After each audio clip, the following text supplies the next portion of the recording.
പുതിയ വിവരം എന്താ നിങ്ങൾക്കുള്ളത് ഒന്ന് പറഞ്ഞതാ. കേരളത്തിലെ കോൺഗ്രസ് നടക്കുന്നത് എന്താണെന്ന് നിങ്ങളിൽ നിന്നല്ലേ നമ്മൾ അറിയേണ്ടത് പലപ്പോഴും.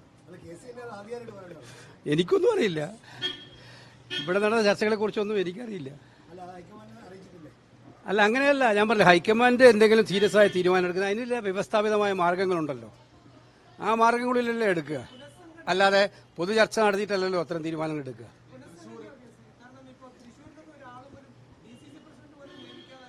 അതല്ല അത്തരത്തിലെ കാര്യങ്ങൾ പാർട്ടി PCCയും ജനറൽ സെക്രട്ടറി, ചുമതലയുള്ള ജനറൽ സെക്രട്ടറിയും കൂടി ആലോചിച്ച് തീരുമാനമെടുക്കും. താമസം വിനാ തീരുമാനമെടുക്കും. അല്ല, സംഘടനാപരമായിട്ടുള്ള മറ്റു കാര്യങ്ങളൊക്കെ എവിടെയെങ്കിലും വേക്കൻസികൾ ഉണ്ടെങ്കിലും അത് നികത്താനും മറ്റു കാര്യങ്ങളും ഒക്കെ തന്നെ തീരുമാനിക്കും.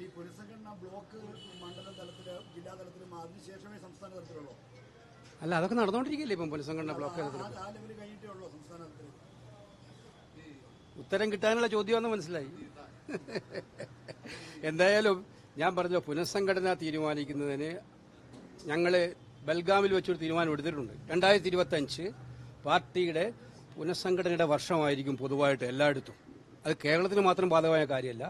എല്ലായിടത്തും എഫക്റ്റീവ് ആകാത്തിടങ്ങളിലൊക്കെ തന്നെ എഫക്റ്റീവായ സംവിധാനം ഉണ്ടാക്കി മുന്നോട്ട് പോകും.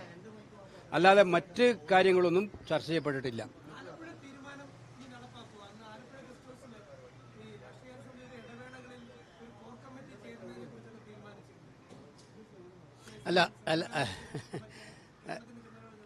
അല്ല ഇതിനകത്ത് എന്തായാലും എല്ലാ കാര്യങ്ങളും കൂടിയാലോചന കൂടിയാണ് നടക്കുന്നത്. കുറച്ചും കൂടെ കൂടിയാലോചന ശക്തമാക്കും എന്നുള്ളതിന് സംശയമില്ല. കാരണം ഇനി പഞ്ചായത്ത് ഇലക്ഷനും അസംബ്ലി ഇലക്ഷനും വരികയാണ്. അപ്പോൾ നേതാക്കൾ തമ്മിലുള്ള ഏകോപനം ശക്തിപ്പെടുത്തിക്കൊണ്ട് മാത്രമേ നമുക്ക് മുന്നോട്ട് പോകാൻ പറ്റുള്ളൂ. അതുണ്ടാവും.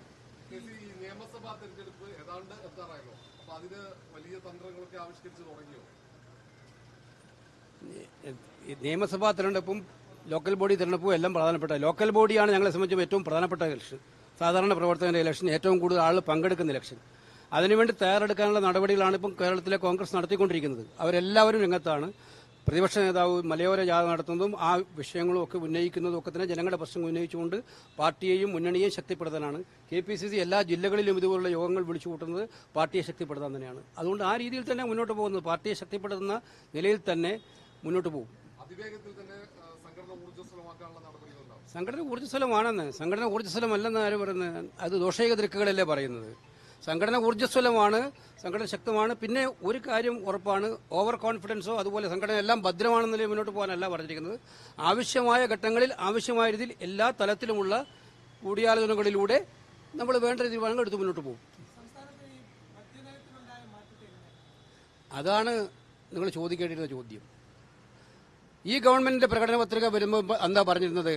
പരമാവധി മദ്യം ഒഴിവാക്കി സ്കൂളുകൾ തുറന്ന് പ്രവർത്തിക്കാനുള്ള അവസരം കൊടുക്കുന്നതാണ് ഞാൻ കണ്ടത്. പ്രകടന പത്രിക വായിച്ചു നോക്കും. മദ്യഷാപ്പുകൾ പൂട്ടി സ്കൂളുകൾ തുറക്കാനുള്ള സമയം എടുക്കും. ഇപ്പം ഈ സർക്കാർ അനുവദിച്ച മദ്യഷാപ്പുകളുടെ എണ്ണം സർവ്വകാല റെക്കോർഡാണ്. ഒരു ഭാഗത്ത് മദ്യം, മറുഭാഗത്ത് മയക്കുമരുന്ന്. ഈ മയക്കുമരുന്ന് മാഫിയയുടെ ഇടയിലാണ് കേരളം ഇന്ന് നടന്നു നീങ്ങുന്നത്. ഓരോ ദിവസവും നമ്മൾ കേൾക്കുന്ന വാർത്തകൾ മനസ്സാക്ഷിയുള്ള ആരെയും ഞെട്ടിപ്പിക്കുന്ന ഒന്നാണ്. ഈ നടക്കുന്ന ക്രൂരതകൾക്കെല്ലാം പിന്നിൽ പ്രവർത്തിക്കുന്നത് മദ്യവും മയക്കുമരുന്നുമാണ്.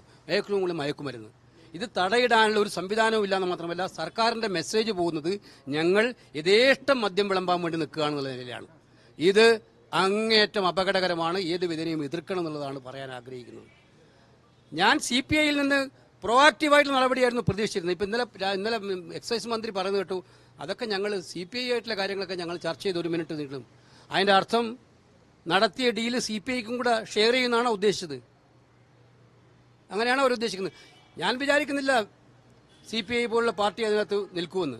അവരാണ് വ്യക്തമാക്കേണ്ടത്. അവരുടെ നിലപാട് സംസ്ഥാന കമ്മിറ്റി കൂടി തീരുമാനിച്ചു. അതിനുശേഷവും ആ സംസ്ഥാന കമ്മിറ്റിയുടെ തീരുമാനത്തിന് ശേഷവും മന്ത്രി പറയുന്നത് ഈ തീരുമാനവുമായി ഞങ്ങൾ മുന്നോട്ട് പോകും, നടപ്പിലാക്കും. എന്നിട്ട് ഇപ്പോൾ അവർ പറയുന്ന ന്യായങ്ങൾ എന്തൊക്കെയാണ്? കേരളത്തിൽ മദ്യം വിളമ്പാൻ വേണ്ടിയിട്ടുള്ള കാര്യങ്ങൾ തീരുമാനിച്ച് ഡിസ്റ്റിലറി തുടങ്ങാൻ, അതും അനധികൃതമായി കേരളത്തിന്റെ കുടിവെള്ളം മുട്ടിച്ച് ഡിസ്റ്റിലറി തുടങ്ങാൻ തീരുമാനിച്ചാൽ ആ തീരുമാനിക്കുന്നതിനായി നടപടി വേണം എന്ന് പറഞ്ഞാൽ അത് പിൻവലിക്കണമെന്ന് ആവശ്യപ്പെട്ടാൽ ആ പിൻവലിക്കണമെന്ന് ആവശ്യപ്പെടുന്നവരുടെ നേരെ കുതിര കയറുകയാണ് മന്ത്രിയും കൂട്ടരും ചെയ്യുന്നത്. എന്തൊരു വിരോധാഭാസമാണ്!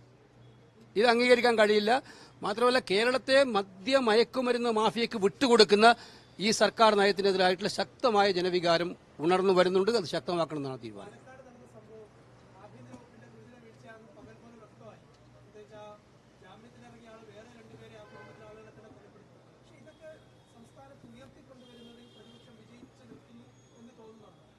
എല്ലാ കാര്യങ്ങളും സംസ്ഥാനത്തെ പ്രതിപക്ഷം ഉന്നയിക്കുന്നുണ്ടെന്നതിൽ സംശയം എന്താ?